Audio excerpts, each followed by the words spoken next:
What's being done to us, or tried on us at least, isn't working. And it isn't working and won't work because what we're being pushed to accept as the new world makes no sense. The supposed utopia we're being promised, or rather having rammed down our throats, is one in which there is no universal truth, no absolute and trusted truth, but only personal truth that trumps all else. There are to be no facts, like those observed by biologists, just as a for instance, and only feelings based on personal preferences that change from day to day. It will be a world in which we might have no inalienable rights, rights we're born with, just permissions granted one by the state, and then only if we do as we are told and do without cars and warm homes and eat our bugs and fake meat and take our medicine on demand. It's a world in which 2 + 2 might equal 5 if some faceless, unelected bureaucrat says it does. And if any of us says no, 2 and 2 always and only equals 4, then our bank accounts won't give us any money until we accept our arithmetical and moral error. It's a world that makes no sense and that will not work, not for the likes of you and me. It will benefit the few, but it won't work for the billions.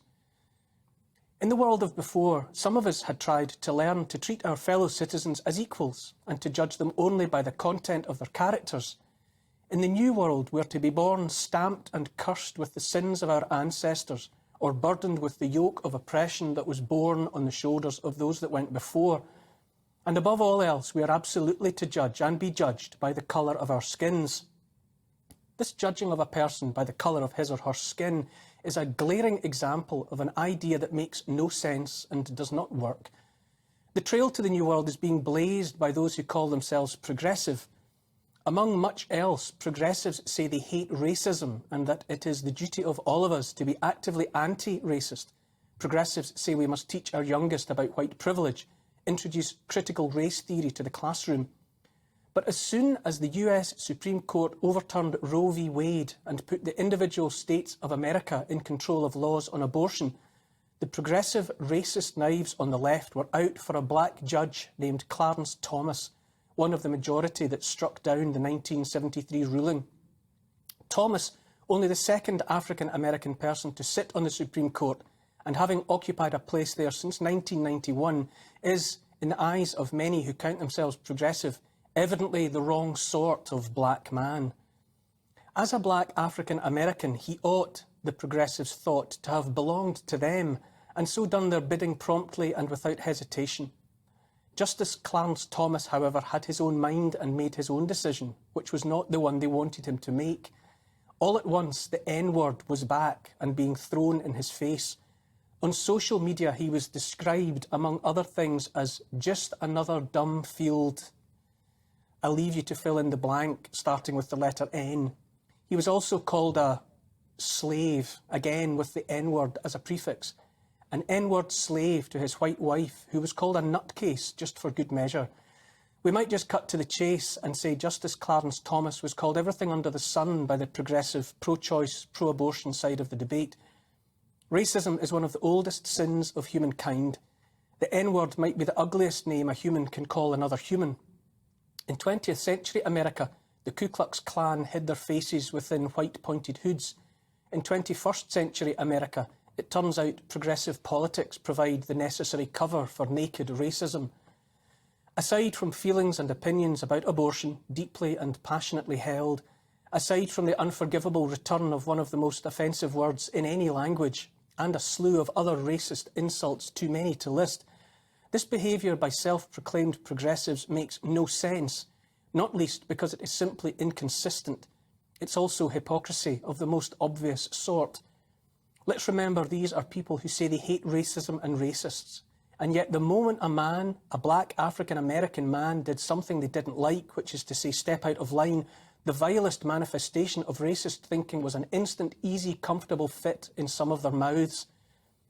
When President Joe Biden felt he had to respond to news of black people thinking about voting for Donald Trump at the last election, he said of them, "You ain't black." It seems that in the minds of so-called progressives from the White House on down, black Americans are to be seen and treated as a monolithic bloc that could and should be counted on to vote as one, specifically the Democrat, leftist, woke right way. In those progressive minds, any black people who do otherwise, who break step with the herd, must have something wrong with them.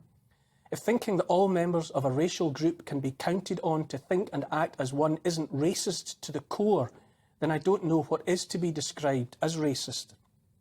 Many of those same racists who pilloried a black man for thinking and acting as he saw fit were also among those demanding bodily autonomy for women in the context of abortion.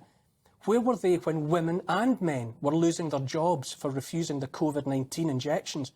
Where were they when world leaders like Justin Trudeau, Emmanuel Macron, Jacinda Ardern and many others went out of their way to make life unbearable, unlivable for those millions who already understood bodily autonomy and had the courage to make it real by standing up straight and saying no to an unwanted medical procedure and damn the consequences? Where were those bodily autonomy demanding progressives then? It doesn't make sense, this proposed new world of say one thing and do another, where racists are evil incarnate until a black man thinks for himself and then, quick as a flash, the progressives sound like they're looking for the bed sheets and the burning crosses. Racism from the progressives might be the most egregious example of the new world making no sense, but it's hardly alone. World leaders in the West, for what they're worth, which is absolutely nothing, are reciting from a hymn sheet, singing in perfect harmony about a world made green by ending fossil fuels. Footage emerged this week of Canada's Prime Minister, blackface Trudeau, and our own Boris Johnson laughing together at the G7 about who had arrived on the smallest jet plane. They were laughing about their uninterrupted use of jet planes because to them the very subject is a joke. It's a joke because for them nothing will change, while for us, the peasants, everything must change. Leaders like Trudeau and Johnson find the advent of this new reality very funny indeed, because it's another opportunity to laugh at us everyday folk, fearful about feeding our families, heating our homes, ever-rising inflation, that sort of thing. The nonsense, or rather the absolute absence of sense, trickles down from on high and puddles around the feet of the gullible and the hypocrites. The Glastonbury Music Festival was the return of the annual pilgrimage of the woke and worthy, fittingly enough at Worthy Farm of all places. It's the gathering all in one place of the hundreds of thousands who think they know best and are ready and able to part with hundreds of thousands of pounds, just to get beyond the high fences and onto the holy ground. Talk about no borders. When it was all over, they left in their woke wake uncountable tons of rubbish, single-use plastic among it, scattered across the fields so that the farmland looked like a pop-up landfill site. Best of all, the organisers had provided chargers for electric cars. The initial price to top up a Virtue vehicle was £80, dropped to a bargain low of £50 after complaints. But wait, the chargers were powered by diesel generators. There at the heart of the High Church of Woke was the very lifeblood of Satan himself, filthy old diesel. A statement on behalf of the festival even said that using the farm's own diesel power had been deemed less harmful to the environment than installing a Tesla supercharger. On and on it goes, the litany of the nonsensical. We're told to fear overpopulation when reproduction rates throughout the West are way below the level needed even to sustain present numbers. All across the globe, from the US to Spain, to here in the UK, to Singapore and to Japan, population numbers are set to fall off a cliff. Who will work to earn the taxes? Who will take care of the elderly? Countless questions and not enough people demanding answers. It makes no sense. At a time in history when we have the technology and the ability to feed all 7 billion people on the planet and more besides, we have global food shortages, the promise of famines in the third world.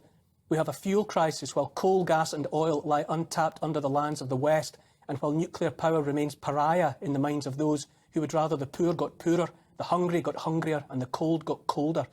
Boris Johnson and Joe Biden find yet more billions of pounds to send to Ukraine and won't lift a finger to do anything meaningful to help their own people face the advent of crisis and hardship. It makes no sense. It makes no sense because, and here's the hardest pill to swallow, it's not supposed to make sense. This is planned, this is on purpose. It's supposed to make us do what we're told. It's supposed to make us stop asking impertinent questions and just submit to the man. It's supposed to divide us one from another until everyone feels alone. It's supposed to make us scared, angry, cold, hungry and sick to death.